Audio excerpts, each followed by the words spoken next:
কে রে চান্দু, আজকে তুই একা? বাকিরা কোথায় গেছে রে? তারা কি ক্লাস করবে না নাকি আজকে? স্যার, আমি শুনেছি তারা নাকি আপনার ক্লাস আর করবে না। মানে আমার ক্লাস করবে না মানে? কি বলছিস তুই?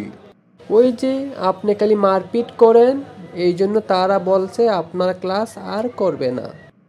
আরে বেটা, আমি কি এমনি এমনি মারি নাকি? আমি তো তোদের ভালোর জন্যই মারি।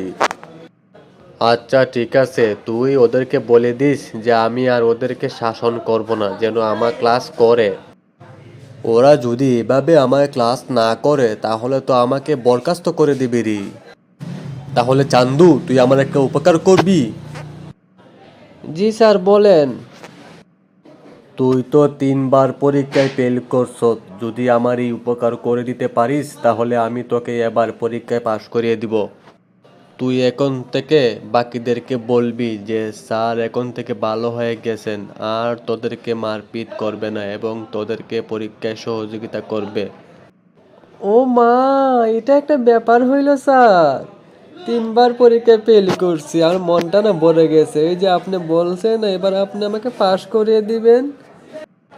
স্যার, আমি এখনই যাচ্ছি বাহিরে, ওদেরকে যেভাবে পারি আমি বুঝিয়ে আপনার ক্লাসে নিয়ে আসছি। থ্যাংক ইউ স্যার, আপনি আমাকে এত বড় একটা উপকার করবেন। উহ, এবারের মতো বেঁচে গেলাম। আর ওদেরকে মারপিট করবো না।